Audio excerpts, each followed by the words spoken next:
قالت الاعراب آمنا قل لم تؤمنوا، پلس کا انکار ہو گیا نا، ایمان تو نہیں ہے تمہارے اندر. ولیکن قولوا اسلمنا، درمیان میں آ گئے. ولما يدخل الایمان فی قلوبکم، مزید تاکید ہو گئی ایمان تمہارے دلوں میں داخل نہیں ہوا. لیکن اب آگے چلیے. وَإِن تُطِيعُوا اللَّهَ وَرَسُولَهُ لَا يَلِدْكُم مِّنْ أَعْمَالِكُمْ شَيْئًا، اگر تم اللہ اور اس کے رسول کی اطاعت کرتے رہو گے اللہ تمہارے عمل میں کوئی کمی نہیں کرے گا. اس سے ثابت ہو گیا منافق بھی نہیں، اس لیے کہ منافق کا کوئی عمل قبول نہیں. منافق تو وہ مائنس ویلیو ہے، اس کے ساتھ کوئی نیکی قبول ہو نہیں سکتی. کیا عبداللہ ابن ابی کی نمازیں قبول ہوئیں؟ اگرچہ وہ نماز حضور کی امامت میں ادا کی جا رہی ہے، لیکن کیا اس کی نماز قبول ہو سکتی تھی؟ وہ آپ کو یاد ہوگا واقعہ، جب مرا ہے وہ شخص رئیس المنافقین عبداللہ ابن ابی، اس کے بیٹے ہیں عبداللہ ابن ابی، وہ مومن صادق، نوجوان نہایت صالح. اب ایک سعادت مند بیٹے کو تو باپ سے محبت ہوگی کہ نہیں ہوگی؟ وہ بیٹا حاضر ہوتا ہے حضور کی خدمت میں. حضور میرے والد کا انتقال ہو گیا، آپ اپنا کرتا عنایت فرما دیجئے تاکہ میں اس کو کفن دوں. حضور نے سوچا اور کرتا اتار کے دے دیا. حضرت عمر کھڑے ہو گئے، وہ تو تھے نا، ان کا جلال اور ضبط نہیں کر سکتے تھے، ان کا وہ انداز تھا جو حضرت موسیٰ کا تھا.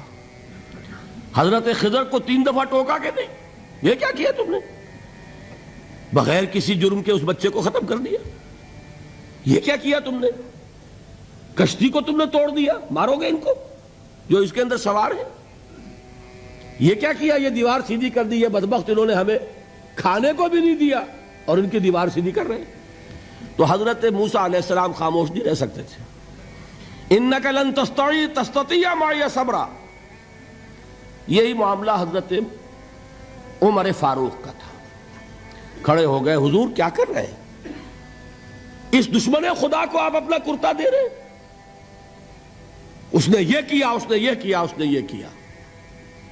حضور مسکرا کر فرماتے ہیں عمر، میرا کرتا اسے اللہ کے عذاب سے نہیں بچا سکے گا.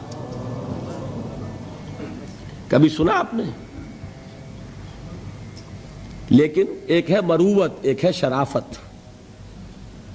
اس نیک اور صالح نوجوان نے آ کر مجھ سے ایک بات کہی، مجھ سے سوال کیا نا، کیا میری شرافت اور مروت اسے گوارا کر سکتی ہے کہ اس کا ہاتھ میں خالی لوٹا دوں؟ لیکن یہ نہیں کہ میرا کرتا اسے عذاب سے بچا لے گا. لَيْسَ لِلْإِنسَانِ إِلَّا مَا سَعَىٰ وَأَنَّ سَعْيَهُ سَوْفَ يُرَىٰ، نہیں ہے انسان کے لیے مگر وہی کچھ جس کے لیے اس نے محنت کی، بھاگ دوڑ کی. جو کمائی کی ہے وہی ملے گا، اور جو کمائی ہے وہ ضائع نہیں کی جائے گی، وہ دکھا دی جائے گی. یہ ہے تمہاری کمائی. تو انسان کا معاملہ تو عمل سے ہے نا. اور میں یہ بھی بتا دوں، لطیف باتیں ہیں یہ کرتا حضور نے دیا کیوں؟ ایک تو آپ کی شرافت اور مروت. اسی شرافت اور مروت کا ایک اور پہلو یہ تھا، حضور اس شخص کا ایک احسان اپنے اوپر سمجھتے تھے. غزوہ بدر میں حضرت عباس حضور کے چچا کفار کی طرف سے آئے تھے، ایمان نہیں لائے تھے اس وقت تک، اور وہ اسیران بدر میں تھے. بدر کی جنگ کے بعد جو قیدی تھے ان میں عباس بھی ہیں رضی اللہ تعالی عنہ. ان کو پاس کرتا نہیں تھا، کرتے کی ضرورت پیش آئی. وہ طویل القامت انسان تھے. عبداللہ ابن ابی نے اس وقت کرتا دیا تھا عباس کو.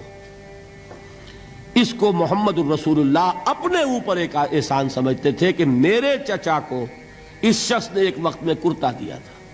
آج در حقیقت محمد الرسول اللہ صلی اللہ علیہ وسلم نے اپنے اس احسان کا بدلہ چکایا ہے. بہرحال بات جو ہو رہی تھی اس کو سمجھیے. منافق اندر جو کچھ ہے وہ ہے اور اللہ جانتا ہے. اللہ کا رسول جانتا تھا لیکن اس نے اس کو چھپایا اور تاکید کر دی، جس کو بتایا بھی. ایک صاحب ہے حضرت حذیفہ ابن یمان، کچھ منافقوں کے نام بتا دیے تھے آپ نے یہ میں واقعہ آپ کو پورا سناؤں گا جبکہ نفاق پر گفتگو ہوگی، لیکن ساتھ ہی کہہ دیا تھا دیکھنا کسی کو بتانا نہیں، یہ میرا راز ہے تمہارے پاس۔ اب لوگ ان سے پوچھتے بھی تھے، وہ بتاتے نہیں تھے۔ ان کا نام پڑ گیا صاحب و سر نبی، یہ نبی کے رازدان ہیں، ان کے پاس نبی کا ایک راز ہے، وہ راز ہی رہا۔ میں بتاؤں گا کہ کس نے پوچھا تھا، وہ تب نفاق کی حقیقت سمجھ میں آئے گی۔